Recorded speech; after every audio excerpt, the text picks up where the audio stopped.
Սիրելիներ, քույրեր եւ եղբայրներ, ընկերներ, գործընկերներ, երբ ես իմ ելույթի առաջի տարբերակն էի գրում Հայաստանի տնտեսության մասին, բազմաթիվ թվեր, գրաֆիկներ, վիճակագրություն, հետո պատրեցի գցեցի մի կողմ, որովհետեւ ոչինչ մեր տնտեսության մասին այդքան պատկերավոր նկարագրություն չի տալիս, ինչքան մեր սառնարանների պարունակությունը եւ դրամապանակների պարունակությունը։ Ինչպես կարելի է խոսել բարեկեցիկ հասարակության մասին, երբ Հայաստանում 300,000-ից ավել մարդ հայաստանցի ունի անհուսալի սպառողական վարկ, այսինքն չի կարողանում սպասարկել իր ամենափոքր վարկերը։ 150,000 մարդուց ավել չեն կարողանում 250,000 դրամ փակել եւ դարձել են դահակի պոտենցիալ հաճախորդ։ Ոչ իրանք այդքան փող ունեն, ոչ էլ մեկ ունեն, որ 250,000 դրամ խնդրեն։ Ասում են միջին աշխատավարձը 350,000 դրամ է։ Բայց չեն ասում, որ ամեն 4-ից 3-ը 350,000 դրամից քիչ փող են ստանում։ Դե հարկերն էլ հանեք եւ հաշվեք, թե ամսվա վերջին քանիսն է տուն 350,000 դրամ փող տանում։ Մարդիկ պարտքերի մեջ թաղված, պետությունը պարտքերի մեջ թաղված։ Հայաստանի պետական պարտքը դեկտեմբերի 31-ի դրությամբ 5.3 տրիլիոն դրամ էր, 14 միլիարդի կարգի։ Մի ամսվա ընթացքում պարտքը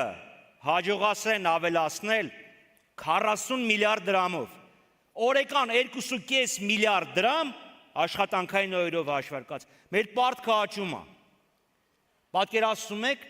օրական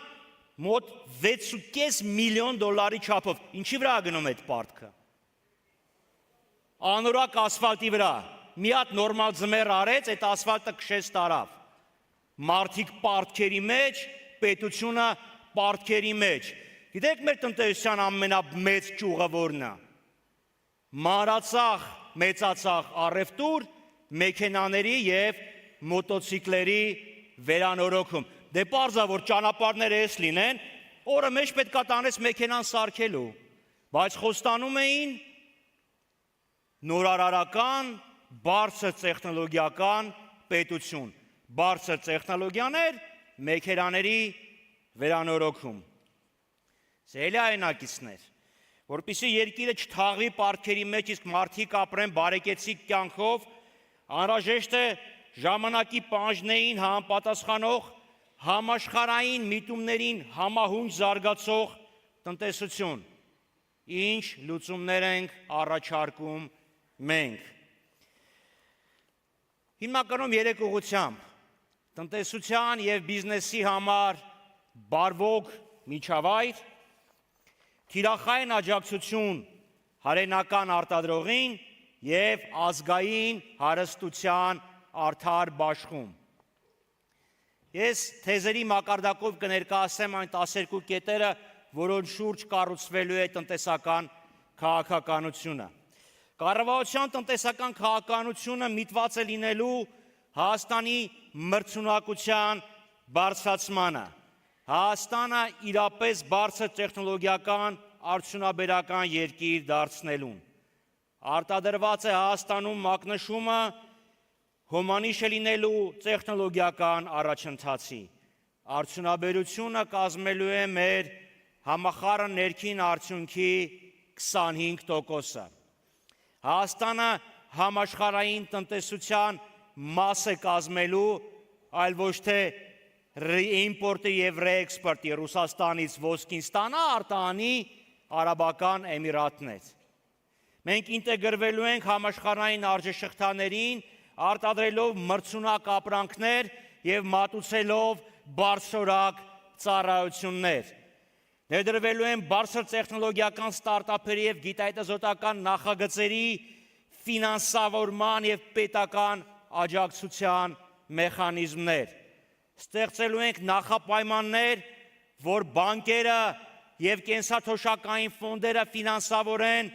իրական տնտեսությունը։ Հայնական արտադրողը գտնվելու է պետության հոգացության կենտրոնում։ Պետական գնումների գործընթացում առաջնահերթությունը տրվելու է հայրենական արտադրողին։ Ընդլայնելու ենք մեր արտահանման աշխարհագրությունը։ Ռազմավարական ոլորտներում իրականացվելու է ներմուծումների փոխարինման քաղաքականություն։ Ռազմավարական եւ մեծ սոցիալական ազդեցություն ունեցող ճյուղերը պաշտպանված են լինելու արտաքին անազնիվ մրցակցությունից։ Մասնավորապես խոսքը գնում է գյուղատնտեսությանը եւ սննդի վերամշակմանը։ Փոքր եւ միջին ձեռնարկությունների համար ներդնելու ենք ավտոմատացված հարկային հաշվետվությունների համակարգ։ Փոքր եւ գերփոքր ձեռնարկությունների համար գործելու է հարկային հետ վերադարձի, իսկ միջին ձեռնարկությունների համար ըստ տարածքային եւ ոլորտային առաջնահերթությունների տարբերակված հետ վերադարձի եւ այլ ուղղակի աջակցության գործիքական մեխանիզմ հարկերի, ինչպես նաեւ այլ ուղղակի աջակցություն։ Նորաստեղծ փոքր եւ միջին ձեռնարկությունները ստանալու են 2 տարվա հարկային արձակուրդ, ավելի պարզ ոչ մի հարկային ստուգում գրանցումից 2 տարվա ընթացքում։ Իրականացվելու է տարածքների համաչափ զարգացման ծրագիր։ Նորմալ չի, որ տնտեսական եւ գիտատեխնիկական ողջ պոտենցիալը կենտրոնացված է մայրաքաղաքում։ Գյուղատնտեսության քաղաքականության կենտրոնում գտնվելու է